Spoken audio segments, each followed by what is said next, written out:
In this video, I'm going to be discussing with you, should you buy a supercar, the good, the bad, and how this will change your life exactly. My name's Charlie Johnson. I'm a former failed personal trainer turned real estate agent who's now sold over $11 million of programs online. I'm going to take you through, should you get a supercar, will it change your life? So when it comes to having a supercar, there are a lot of downsides. First and foremost, as we found out this morning, getting out the car park in an apartment building is like a game of Tetris, snakes and ladders on a daily basis. The second thing I'd say, which is a downside, is I went to the shopping mall in this the other day. That is not a fun experience. Parking is very small, so you end up getting valet parking. It's very, very busy and just not a pleasant thing. And the third thing I would say is if it's not necessarily a partner-friendly car, and by that I mean also Trump Cuss car. It's not necessarily a partner-friendly car, as in if you have a attractive blonde girlfriend who you want to sit on the side of it and you want to rag the car around, they don't actually tend to like being thrown around ragdolled in a car. Who would have thought it? So the other downside we have with Ferraris is trying to get out of the fucking thing. So I'm not a particularly tall guy, I'm 5'11". If you were like above 6 foot, you're not going to fit. It's also very unelegant to get out of the car. So one of the downsides you are going to have is if you're a big dude, you're not going to fit. I've also tried a lot of Lamborghinis and I find they're even worse. This fit's not too bad, but one of the downsides is getting in, getting out. So other obvious expenses with something like that is the fuel costs. Living in Dubai, fuel is basically free, it costs nothing. But if you have something like a Range Rover, for example, it's probably going to use as much fuel as something like that. The big thing you do have to be careful though with is things going wrong in them and going bang. So like servicing, things breaking and damaging the car. So when you buy it, like one of the reasons I got this one in particular is to have a 3-year service warranty. So if the turbo explodes, I'm not going to get caught with like a $5 bill. Okay, so we're now enjoying a crisp Americano from Arabica in JBR in Dubai. Now, if we look at the car and what I've actually really misunderstood with it is the amount of value this has given me every single day.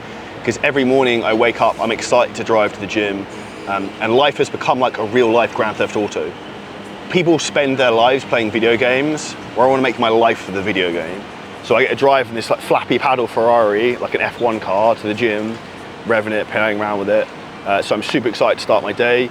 I then come back from the gym in the same car and I start the day feeling like I'm the man. And the most important thing with that is it gives me more confidence I carry over to other areas of my life. And it gives me a lot of reassurance in terms of that I know what I'm doing and I'm successful. And the most important thing that everyone who's watching this you need to take on board is that you don't need external materialistic things to make you feel successful. However, it still does help.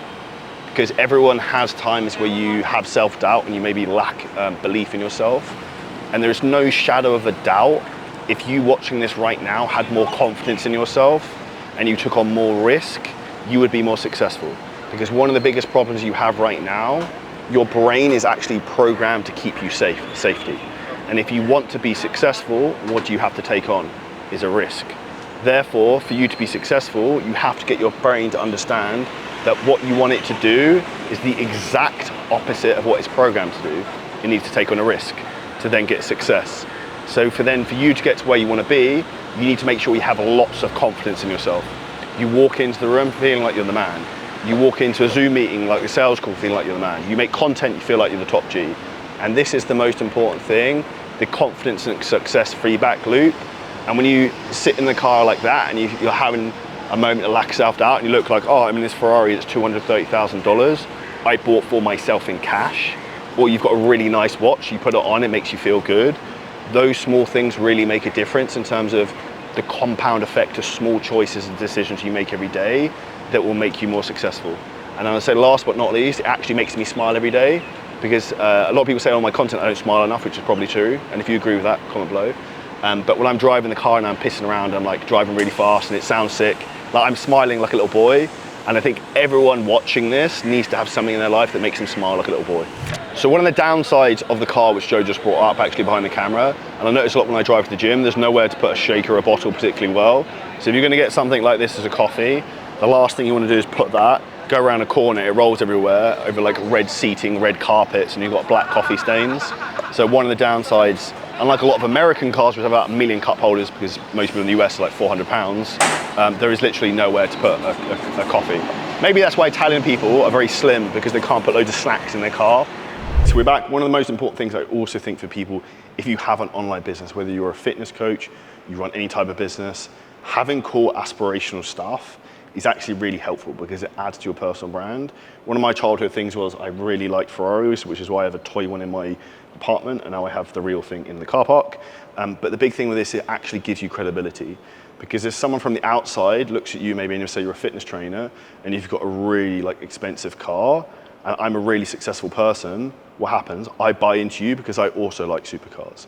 And if you're watching this video and you like nice things, you like going on expensive holidays, you like doing all that stuff, you'll like a lot of the other content I make, like going to the Maldives, going to California, because you resonate with that and it's aspiring for the type of lifestyle you want.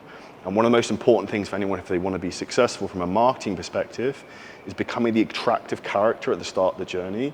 And the big thing that I want to give to everyone is to show that how I'm doing this in my life and documenting it so that you can go on and achieve the same things. If you took a lot of value from this video, smash like, see you next one soon.